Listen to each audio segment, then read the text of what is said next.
Hey, good morning. It's Dan Moorhead at Pantera. I'm my partners, Paul Verata and Joey Krug on here with me. Thanks so much for joining this call. The call is primarily about the barriers to institutional adoption coming down, but we're also going to have a bit of a macro preview at the beginning to talk about some of the thoughts we put in our investor letter recently. First of all, if you don't yet receive our investor letter and you're here from some other source, you can register on our website or contacting IR at panteracapital.com. Today we have two institutional investment experts. We have the head of custody business development at BACT, the New York Stock Exchange parent company ICE, company that's doing quite a few interesting things in the institutional space, John Keneally, and Tom Chivas, who's the CEO of ErisX, a regulated Bitcoin exchange. And they're going to share with the perspectives on how much the market has changed over the last 4 or 5 years. In the early days, it really was the Wild West, and now it is sensible for institutional investors to invest in the space, and we're seeing quite a number coming into each of these portfolio companies and also into Pantera as well. Before that, I'm going to spend a few minutes talking about the macro story. It's evolving at a rapid rate. I think it provides enormous support to the argument for why an institution should hold some blockchain assets in their portfolio. And then after the panel, my co-CIO, Joey Krug, is going to talk about Pantera's funds themselves. We have 3 different hedge funds that have different exposures that investors can get. And then throughout the entire period, we're happy to answer questions. There's a Q&A box at the bottom. The entire investment team's on the line right now and able to answer questions as we go. So if you have questions, feel free to ask them. They can be directly on the panel itself, and Franklin B will be moderating the questions to me and helping us get your questions to the panelists, or they could be on just any topic in the blockchain space, and we're happy to use this time to invest. So the title of our investor letter was essentially "Don't Fight the Fed." It's an old adage on Wall Street, but I think it's very relevant now. The Federal Reserve is in concert with fiscal authorities to do absolutely mind-boggling amounts of money printing. In June, the United States printed as much money as the country printed in the first 2 centuries of its existence.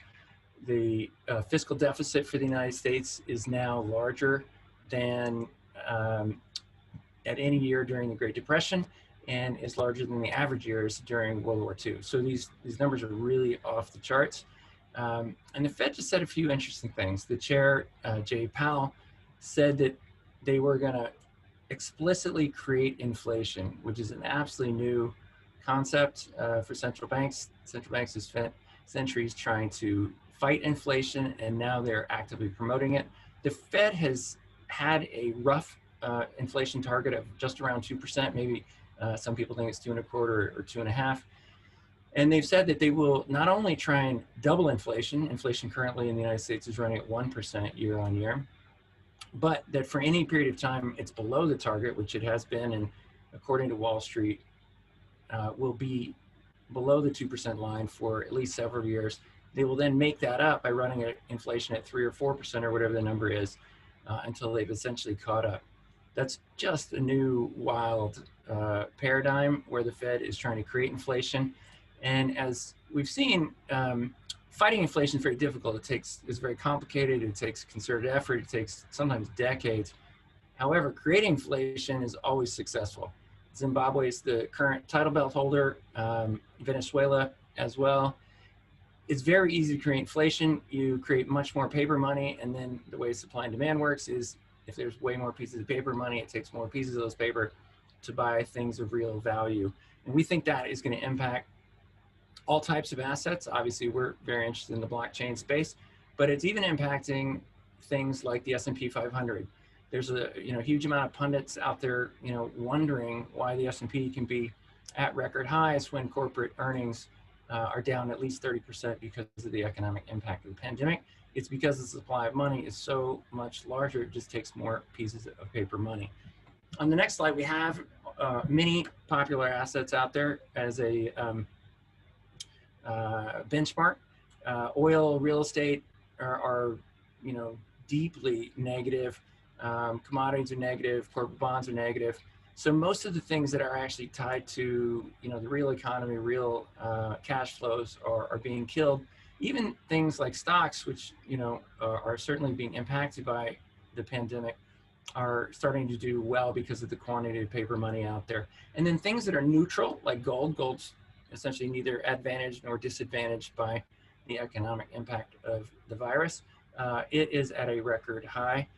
But then things like blockchain assets, which are actually advantaged by the pandemic, they are proving their worth. We said in one of our early letters that Bitcoin was born in a financial crisis, and it will come of age in this one. And we're already seeing this massive incremental use of blockchain assets to move money around the world when the real existing financial players have been tied up. And then other assets. So Bitcoin itself up 63% at the end of August. The more interesting story is other assets like Ethereum and some of the interesting projects built on top of it, like Joey Krug's Augur, are up even more. And there is certainly an argument to be made to have a diversified portfolio of those assets. The next slide has an overview of the massive bull and bear markets that we've seen. We've graphed it logarithmically to take some of the craziness out, as you'd have to do to any disruptive technology price chart like Apple stock or something like that. There have been 5 big bull and bear cycles throughout the recorded history of Bitcoin. They average going up 58x, or the median is 58x, which is a staggering number.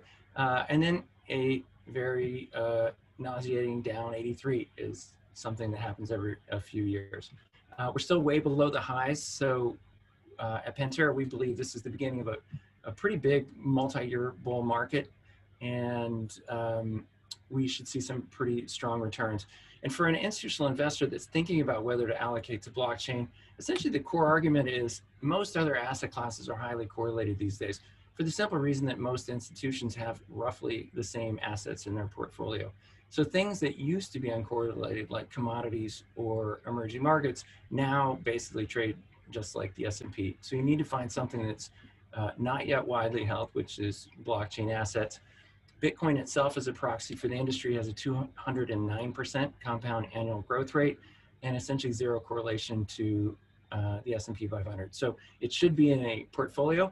I've been talking to institutions for 7 or 8 years about Bitcoin, and I've heard quite a number of reasons to not yet be invested. A few years ago, many of those reasons were somewhat valid. I would make the argument today that most of those reasons have really been taken care of. And that's the spirit of this panel. On the next slide, we have our 2 panelists, and we're going to be able to dig into those reasons, and to the extent any of you on the call have misgivings that you want answered about Bitcoin, happy to take those in the Q&A box. And with that, I want to hand it over to John first, and then Tom, to give a bit of an introduction of yourself and your firm and some of the topics we want to cover today. Cool. Thanks, Dan, and appreciate having me on today's webinar. So my name is John Keneally. I'm leading custody business development for Bakkt. And as Dan mentioned, Bakkt is a new venture supported by ICE, or the Intercontinental Exchange Group. They are one of the preeminent financial infrastructure providers in this space. They own and operate 12 or so exchanges around the world, including the New York Stock Exchange. And our focus at Bakkt is really twofold. It's one, to bring trust into the digital asset space via our trading and custody products, but it's also 2, focusing around unlocking the value of digital assets and broadening the adoption of them. And that's where a lot of the work on our consumer app is being done, which is launching later this year with our partner, Starbucks. Prior to Bakkt, I led business development efforts at DACC. DACC was a digital asset custodian solely focused on institutions. And prior to DACC, I spent the bulk of my career as a vice president in the investment bank in New York City on equity sales team. And really interested in custody and kind of the role it plays in a broader ecosystem, and excited to talk about kind of how that ecosystem has evolved over the past 2 or 3 years, and kind of what I am seeing kind of on the front lines with regards to asset managers and their concerns around custody. Thanks. I'm Tom Chippis. I'm the CEO of ErisX. As Dan said, ErisX is a cryptocurrency exchange and clearinghouse.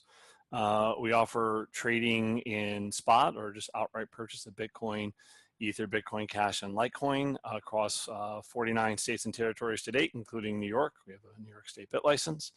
But we also operate a CFTC regulated exchange and a CFTC regulated clearinghouse. So we have the licenses allow us to operate derivatives markets for futures. And we were the first to launch physically delivered Bitcoin and physically delivered Ether futures here in the US, all at retail accessible sizes as opposed to very large institutional sizes. Our target market and go-to-market has been retail, but retail directly as well as with intermediaries. So, crypto has sort of grown up with this direct to the individual ethos. Be your own bank is a theme often heard when speaking to people about their interest in Bitcoin, and certainly the early markets into this space that have offered access have been direct to the consumer. We think that's great, and we have a lot that appeals to those sorts of market participants, but we also know that there is quite a bit of interest and demand from individuals that utilize third-party services. Whether it's people like TD Ameritrade or TradeStation or Fidelity or others, there are plenty of people that are very interested in accessing both the spot market as well as the derivatives market, but they want to do it the same place that they invest in other asset classes and other accounts that they manage, whether it be their investment accounts, retirement accounts, what have you. So we've built an exchange and clearinghouse that can accommodate both. We can bring on retail customers both for the spot market as well as the derivatives market directly. You don't have to go through somebody, but likewise, we also work with intermediaries that offer access to our market as well too, so you can access it via the tools and counterparties that you're used to working with today. We launched in April of 2019 with our spot market futures in December of 19, and then we've been rolling out new products from there. My background, more traditional finance. I ran electronic trading for Deutsche Bank for equities in the Americas. I was a global head of quantitative prime services at Barclays, a combined execution and financing platform across equities, options, and futures for systematic trading managers. And I spent some time briefly in the same role at Citi and also some time at Citadel. So I have experience on sell side, buy side, and got into crypto circa 2014 and went through the whole first blockchain, not Bitcoin, and then wait a minute, it's all about Bitcoin, and then the whole expansive world of other digital assets that are out there. So I feel I've gone through all those stages and I have the benefit of really been on the sell side and worked with large institutions for the majority of my career. So hopefully that's helpful to today's conversation, and thank you, Dan, and the Pantera team for having us. John, thanks. We're going to put the slide up that has a recent survey of institutional investors' concerns about investing in blockchain. It's a somewhat lengthy list, but I would say that as an industry, we've ticked most or all of them off over the last 6 or 8 years. So throughout the panel, we're going to be addressing some of those questions. The first one I wanted to throw out to Tom, you first, but then also John, is this very interesting thing where both retail and institutions are being served by the same companies. My time on Wall Street, you either had firms that only served the massive entities or you had super retail. And then on the investing side, you started with, quote, smart money. And then over time, more and more people bought into something. And at the very end of the pipeline was the retail guy, buying something. And in blockchain, it's been the opposite. It's basically, retail investors have been the early adopters, and then the quote smart money is, not been the first ones in. So, Tom, could you talk about how you guys are looking at institutional investing at ErisX versus retail, and then what it's going to look like a couple years? Sure. I'd say, Dan, given my institutional background, I've seen the same sort of cycle you described. So it's been intriguing to watch this unfolding.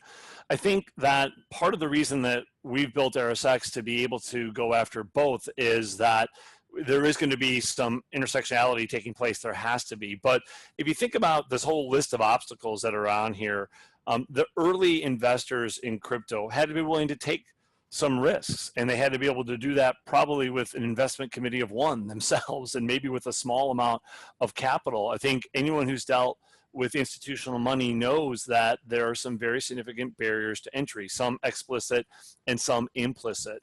On the explicit side, I think as an industry, we've been knocking those down. You can interact with licensed entities. You can get third-party accounting firms to validate what you hold and what it's worth. You can get sign-off from risk management and insurance and other companies to tell you that you have what you have, it's good and it's protected. So some of those sort of table stakes in the institutional space took some time to mature. But to your comment earlier, they're available now. They're sort of lagging concerns that tell me I'm talking to someone that hasn't really lifted up the hood and looked underneath, because it's changed, right? We're no longer running with a 3-speed transmission and carburetors on a big block Chevy, right? We have a twin turbo 4-cylinder with a 9-speed semi-automatic transmission. So, you know, the world has changed and been modified, and I think that a lot of those express or explicit concerns are gone. On the implicit side, that's where we're starting to dig into some of these items at the top of your list here. I'm sure you hear it, I hear it too. Oh, Bitcoin and Ether are volatile. Oh, there's bad people involved in the markets that manipulate it. Well, I don't know. I read more stories about regulated traditional markets finding people for manipulation and bad actions than I see anything happening in the crypto space. If anything, crypto has this ethos of transparency. The data is out there. People can dig into it, find it. And I think where we're getting to, and the point I'd make, is that the market of investors, maybe on the fund-to-fund side, or institutional folks who go through, or individuals who go through an RAA, they're looking for someone to make that asset allocation decision for them. And by nature and edict, those folks have to exercise a bit of research and analysis to get explicitly comfortable, but they need to get implicitly comfortable. No one wants to make a recommendation to someone that no one else is making, for the most part. And the retail side, individuals are willing to take on some of those risks. Like, I'm okay with being in this crypto you've never heard of. I've done my own research. And that's probably the biggest change. That whole self-direction hasn't existed with the fervor it exists today. Whether it's, you know, sort of the whole wall of Robinhood traders coming in and trading equities nowadays we hear about consistently, crypto has really ushered that in and made it the de facto means of access for a large swath of people. So I think the explicit barriers have been falling. We have good answers to those. The implicit ones take more time to fall. And I just think there's a sea change that isn't unique to crypto. It applies now to everything, equities, real estate, you name it, where individuals are going their own way. They don't want someone telling them what to do. And the whole do your own research ethos, that's been crypto since day one. And now we're just seeing more and more of the mainstream come into it. That's how I see it. Great. And John, your firm as well has an interesting mix of coming from an incredibly institutional background, ICE, managing these massive $40 billion exchanges, to partnering with Starbucks, which is one of the most ubiquitous retail brands. How do you see this playing out? Yeah, so I guess, you know, a little color on kind of Bakkt and really the origin story of ICE, I think kind of really lays out nicely kind of what Bakkt is focusing on and really the mission. So you look at when ICE was created back in the early 2000s, right? They were created because energy markets at that time were largely inefficient. Jeff Sprecher, CEO of ICE, saw an opportunity to kind of bring transparency, trust, efficiency, and regulation to a market that was, you know, dominated by bilateral OTC trading. There's lack of regulation, there's manipulation and kind of inefficient price discovery. And when he bought the Continental Power Exchange for $1, he really used it as a catalyst to bring that market into light. He brought it under a regulated umbrella, which ultimately kind of led to where the energy market is today. And I think 10 years later, 2008, 2009, he did the same exact thing for the credit default swap market. I think when you look at today, Jeff Sprecher, ICE, and New York Stock Exchange see that same opportunity to do for crypto what he has done for the energy and credit markets. And that's to take that kind of promising asset to light via regulatory institutional clarity and bringing maturity and trust to the market. And that's kind of exactly why Bakkt is here today and why it was built. And really core to trust and maturity and kind of, you know, aiding and kind of getting institutions and both retailers involved is custody. And that's really the core focus of Bakkt. So if you look across Bakkt's products, whether it be on the consumer app side, whether it be on the custody side, obviously, but also on the trading side, custody is really an integral part to all of those different products. So it was important for day one for ICE and Bakkt to build a institutional grade custody provider from the ground up that's leveraging the same cyber and physical security protocols that protect the New York Stock Exchange. And that allows us to, one, bring maturity into the market and trust, of course, but it also allows us to partner with ICE Futures US and ICE Clear US to also launch a physically settled futures contract. But it also allows us to really focus on the consumer app side and be able to store assets for millions of retail users who are using that app that's focused on unlocking the value of those digital assets. So we are very much taking an approach that obviously custody is an integral part to the infrastructure today. And by building that enterprise grade custody product, we're able to support both institutions and the retail as well via our consumer app. Yeah, I think it's such a good time for our industry. And I was thinking back to the early days. Mt. Gox was the kind of custodian of our industry. They had an 85% market share. And when we launched our first crypto funds, I wanted to know who to trade with. So I flew around the world and I spent a couple of days with the guys in Tokyo that ran Mt. Gox.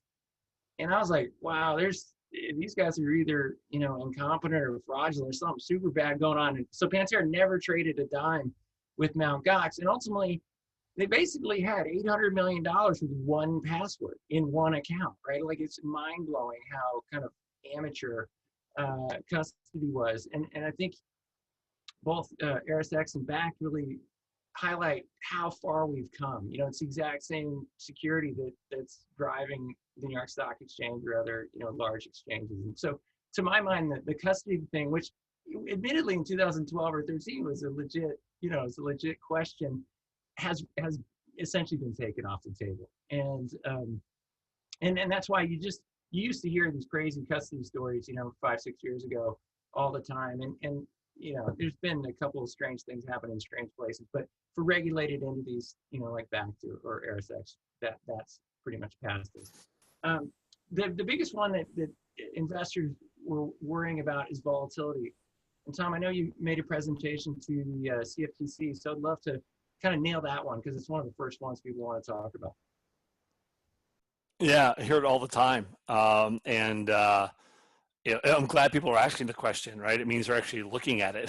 So that's sort of an upside. I always try and find the silver lining. But this slide is from a presentation I gave at a public meeting that the CFTC commissioners hold called the Technology Advisory Committee. I'm on that committee. I'm on the virtual currency subcommittee as well, with a lot of people from industry. We have a lot of really good people across the industry, not just folks coming from an institutional background. We have sort of core crypto people as well. So it's a great group.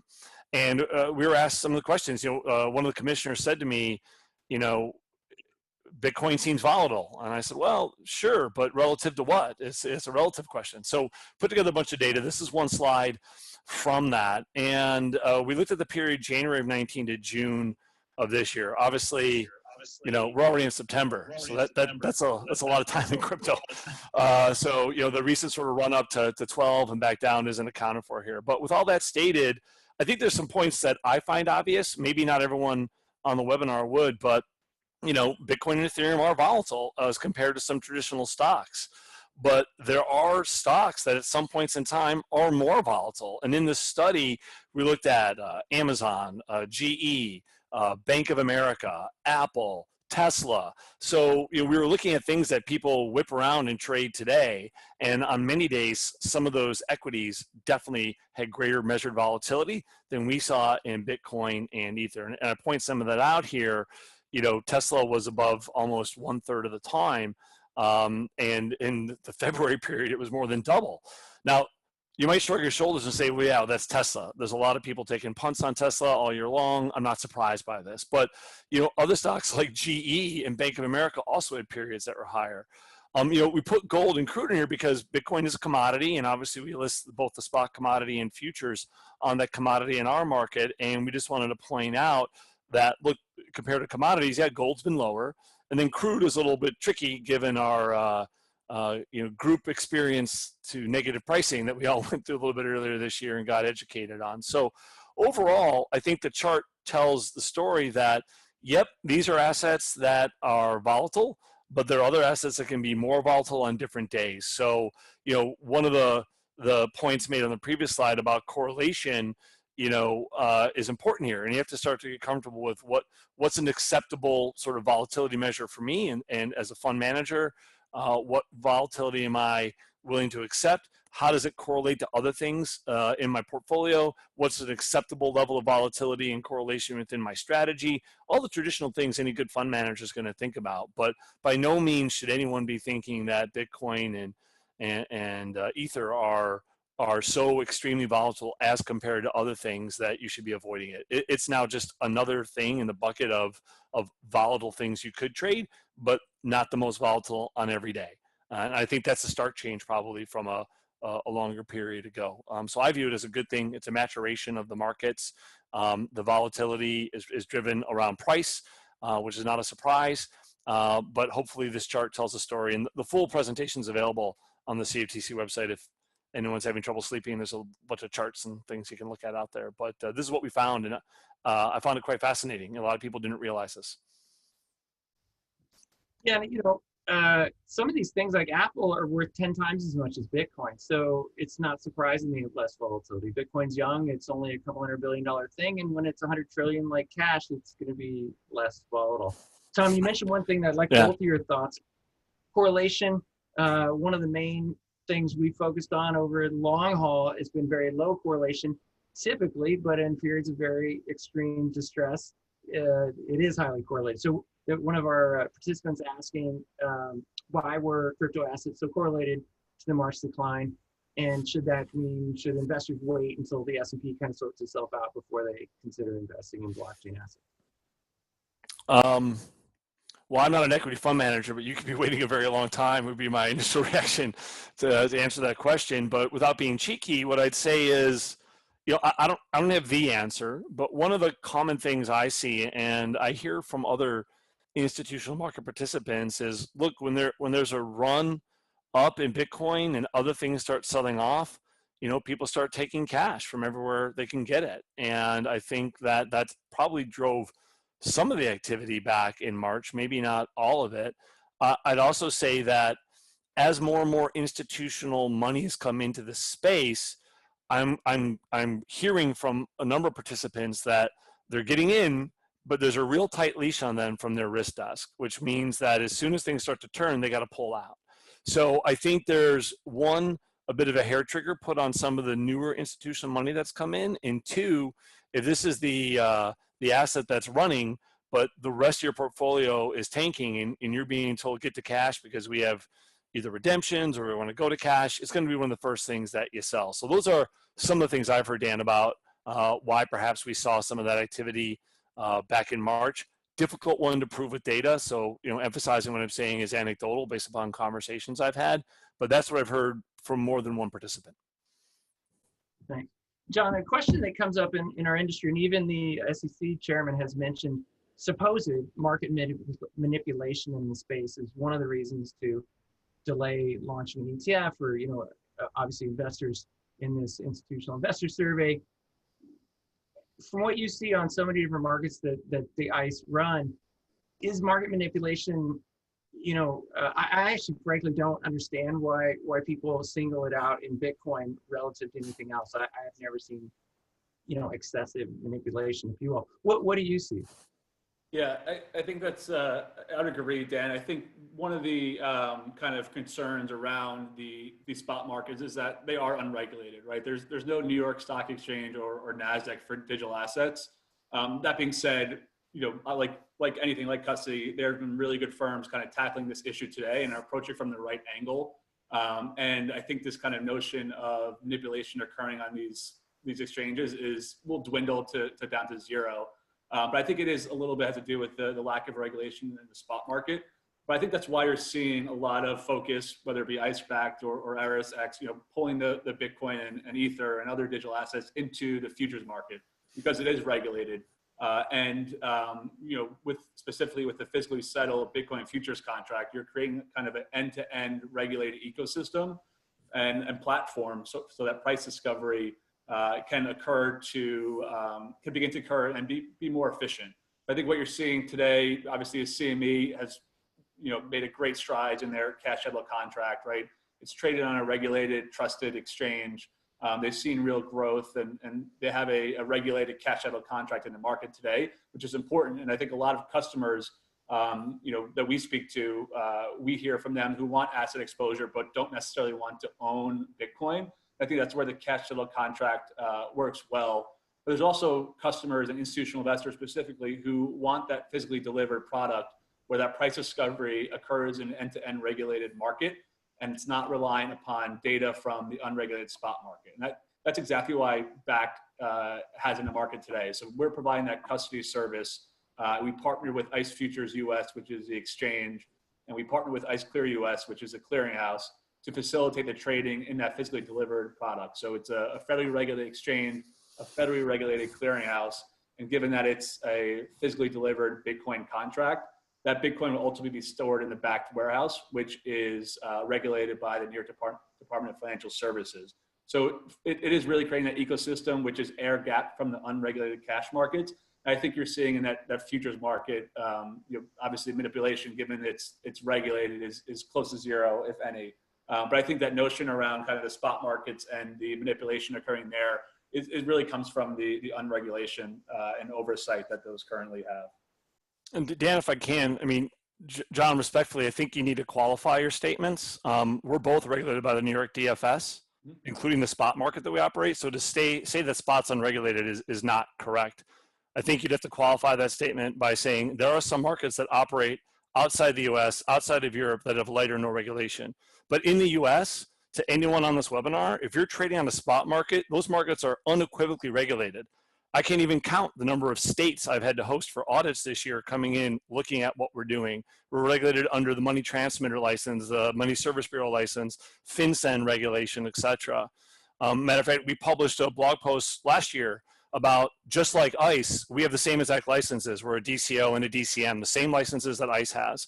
We've proactively applied that federal regulatory construct from derivatives to spot. We didn't have to, but we have. But that's something we've done optionally. But even without that, spot markets in the US are unequivocally regulated, and we have to provide surveillance, and we have to report out on that. So if you're trading spot on a market in the US that's operating under the money transmitter construct, these markets are regulated. It would be a misstatement to say in the US that they're unregulated. I just want to clarify that so no one walks away. I would agree with you that there are some marketplaces operating outside the US, outside of Europe, outside of mainstream, Asian markets, not the Japans of the world, et cetera, outside of those markets that are lightly to unregulated. That I'd agree with. But in the US and Europe, unequivocally, these markets for spot are regulated. And I'd also point out in the US that the CFTC has under its authority in the Commodities Exchange Act to go in and act on a spot commodity market where they believe fraud and manipulation is taking place. So I think that's a misunderstanding that I want to make sure no one walks away with. Well, Tom, that's a point that I had wanted to touch on that many of our participants probably don't understand well. And I admit it's always a head scratcher for me. Why do so many people trade on these unregulated, highly levered exchanges that have flash crashes, and all these things?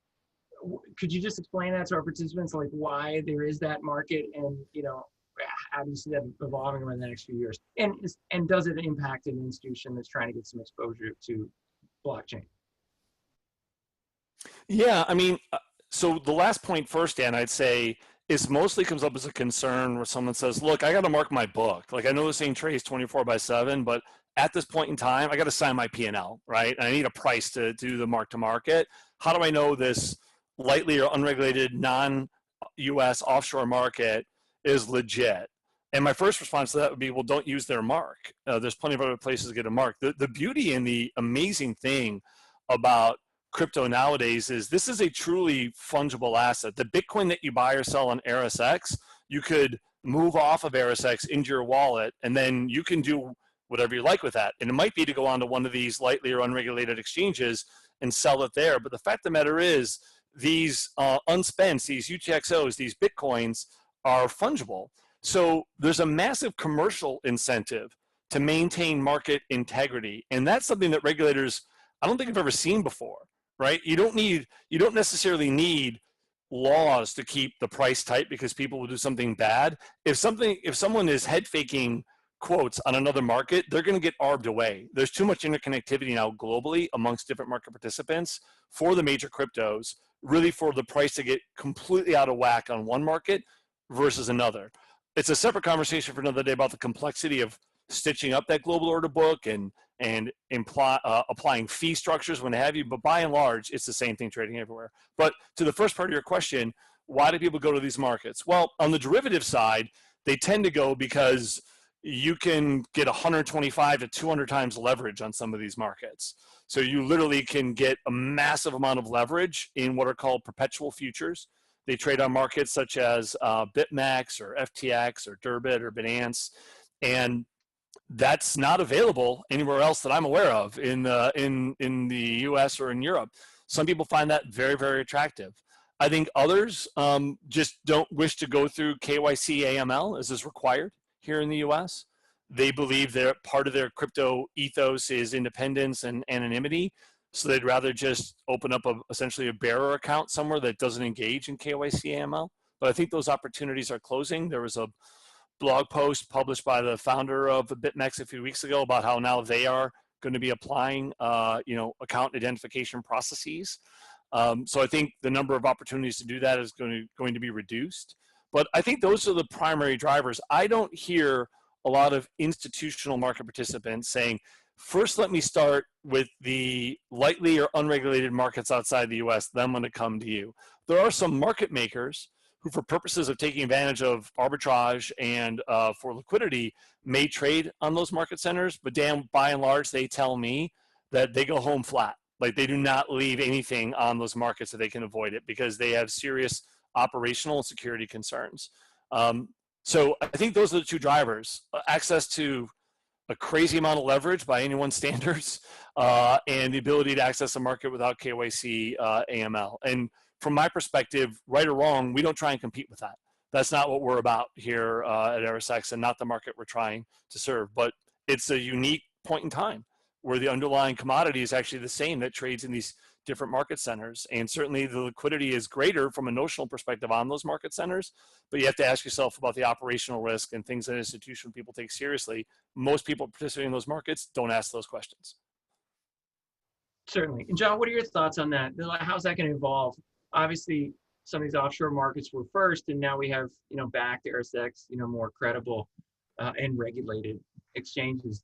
How do you see this evolving?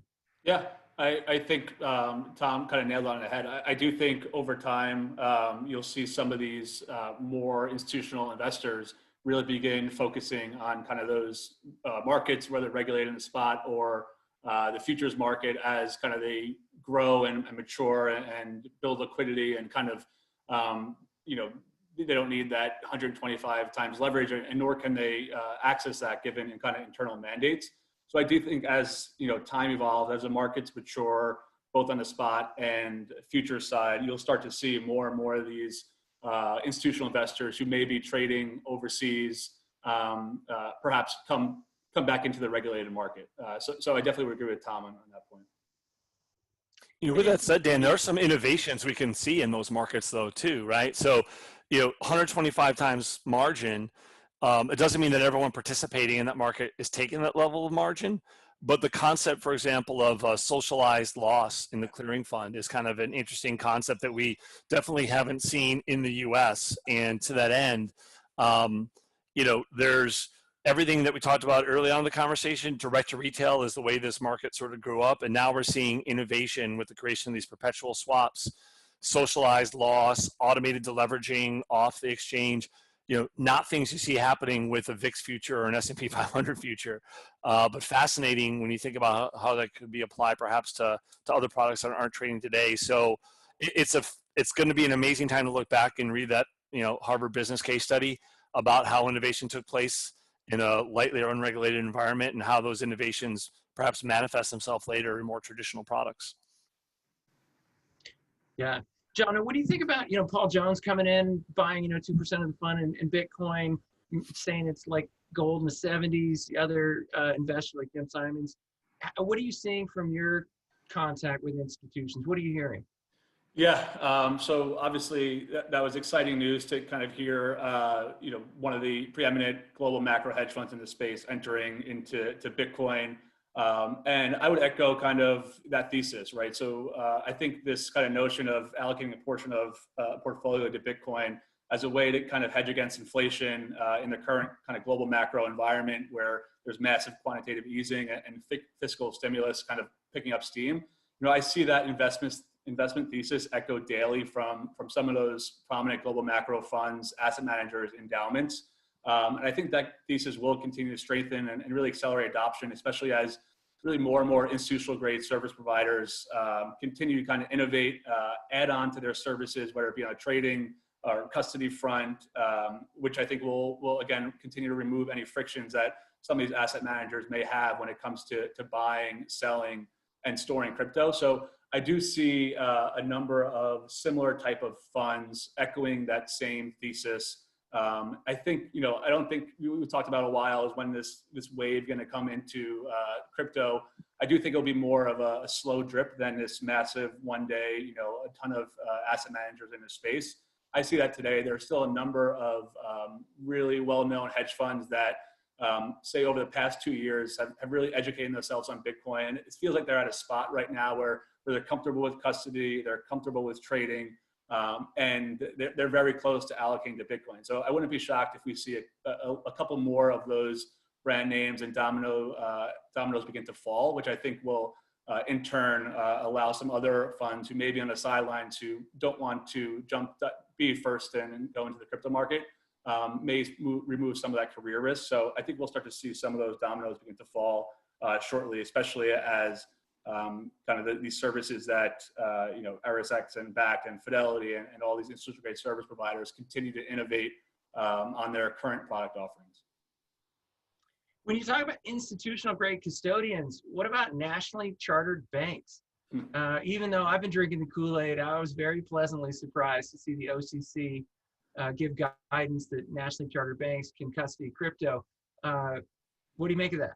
Yeah, so I think it's really big news. It's obviously impactful. We saw the market on the back of that news go up 10% or so. I think when you think about the OCC and who they are, it's an independent bureau within the Department of Treasury. They regulate the U.S. banking system. They enforce AML, anti-terrorism finance laws.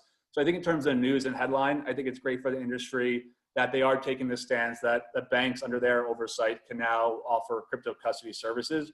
But I think also on the other end, despite that positive news and sentiment, I do think we need to take a step back and realize that before banks can really offer crypto custody, there are a number of things that need to happen. It's not going to be a flip of the switch. They need to understand digital asset custody, the unique security risks that they face as a custodian. How they need to think about how they support potentially thousands of customer withdrawals and deposits. They need to hire teams, thought leaders, and so forth. They have to build it or potentially buy it. And then again, they have to get internal approval for that specific offering, which is a lengthy process. But I do think it does remove a lot of friction for a lot of these firms that have been on the sidelines, as it is a serious stamp of approval, don't get me wrong.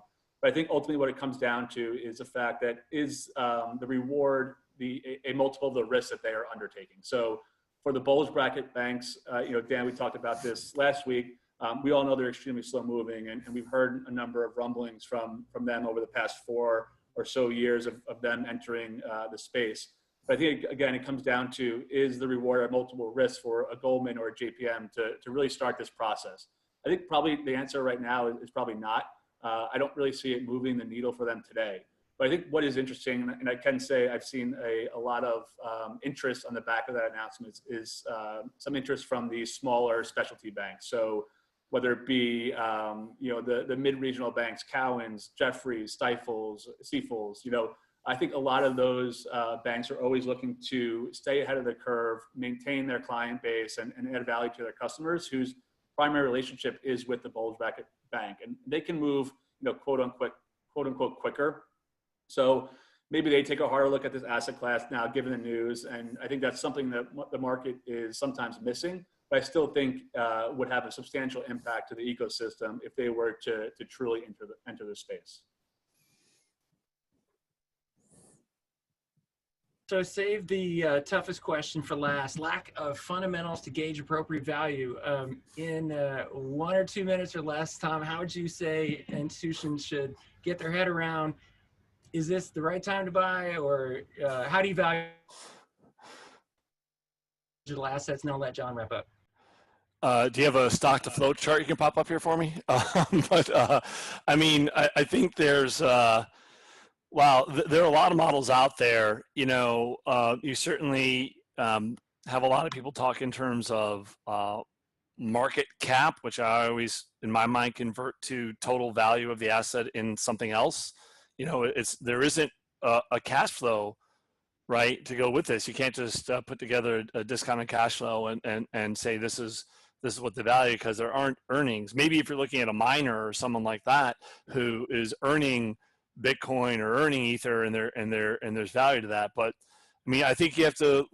I look to gold a lot to be informed by this. I look at those sorts of models that say, well, there's a scarcity value, there's a trading value, there's an industrial usage value, and maybe that doesn't apply, but there's other things that are these secured chains are utilized for, whether it's simple things like timestamp witnessing or things like this, or you get into Ethereum, you know, you have the whole smart contract execution platform, you have this explosion of DeFi use cases. So, you know, I might not have that industrial usage column that applies to gold, or the jewelry column that applies to gold, but then there are other attributes. So I think you can look to things like gold and what models have been used to look at the scarcity of this commodity. What are its alternative uses? I've named a few here: secured blockchain, other uses on Ethereum for smart contract or tokens. And you can start to build up a model there, but it's definitely not one size fits all. But I would start more in those commodity spaces than I would looking at equities or fixed income models as to inform me as to how to do that. Great. John, what are your thoughts? Yeah, that's a great question. I mean, I always agree with Tom. I really don't have much to add on this. Obviously, it's a topic that I think a number of investors are looking to wrap their head around in terms of how you value this new asset. But I would just echo what Tom noted, that you really have to look at this as kind of an approach from a commodity angle like gold.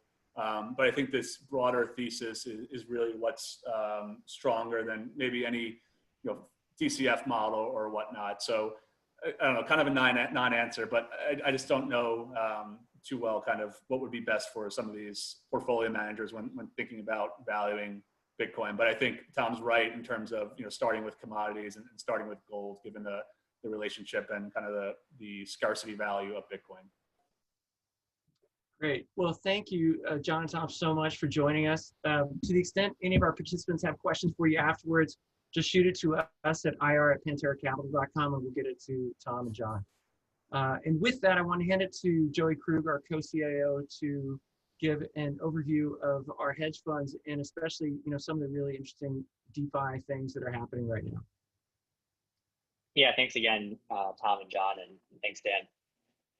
So at a high level, just to kind of recap, the Pantera ICO fund and the digital asset fund, what both of them do. So the ICO fund is investing in early stage tokens pre-launch before there's some sort of liquidity event, and tends to focus on assets in the DeFi space, looking at things like decentralized exchanges, decentralized derivatives protocols, peer-to-peer marketplaces, things like that.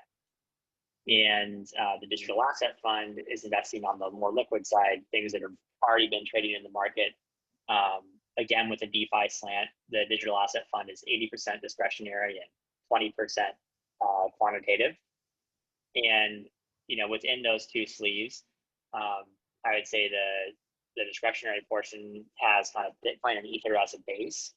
And then the remaining about 60% of the fund is an array of different DeFi assets, things like 0x and Maker, things like Terra, which is a stable coin in Korea, things like YFI, which launched in late July, and it's sort of this sort of kind of general exposure to the DeFi space. And year to date, these funds are up a lot. So if you look at our Bitcoin fund, which is just an index fund that basically tracks Bitcoin returns, as of the end of August 31st, the Bitcoin fund was up 61%. And then if you compare that to the digital asset fund and the ICO funds, digital asset fund is up 168%. And the two ICO funds, we have one that's an offshore variant and one that's an onshore variant. And the offshore variant is up 270%, and the onshore one is up 323%. If you dial into those returns a little bit, the ICO funds are up a lot because Polkadot just got liquidity. So that was one of our bigger positions from 2017, and it's now finally tradable. And then the whole DeFi space has seen a kind of huge run up in July and August, which again, the ICO fund has a lot of exposure to. Another one of the big assets in that fund is Flexa, which is building basically a payments platform that lets people pay with cryptocurrencies at real world businesses. And then we've also got a lot of gains from Kusama, which is a token we got airdropped when we purchased Polkadot. Upcoming in that fund is Filecoin, supposed to go live in about 2 to 3 weeks. And that's another pretty large position, sizable portion of the fund. So we think that's going to be a big boost to the fund when that goes live as well. And I guess the one thing that's different about the market or that's changed recently is we're finally starting to see more ICO deals. There's finally new token deals that are kind of coming back into the market. They tend to be DeFi focused. Recently, we invested in a platform that's a really scalable decentralized exchange called Injective Protocol. We invested in the leading DeFi protocol on top of Polkadot, which is called Akala. And there's more and more of these projects coming to market. What's different this time is they're much lower valuations than in 2017. And there's actually usually fundamentals associated. Some of the projects we're looking at, there's actually like a cash flow to them. On the digital asset side, we're looking at things like Balancer, which is a decentralized exchange, things like Maker, Zero X, et cetera. And they all have either actual cash flows or implied cash flows, which is very different than 2017. And they're all trading at fairly reasonable multiples, things like 20 to 30x. So that's sort of a high level overview of the digital asset fund and the ICO funds, kind of where performance is at year to date. I guess the last thing I would say is, we anticipate this performance continuing to do well throughout about the next year. That's when we think this kind of the next phase of this bull market is going to occur. And we think it's, again, going to be led primarily by DeFi. And so that's something we're really excited for. So thanks everyone for taking the time to hop on the call, and have a good rest of your days.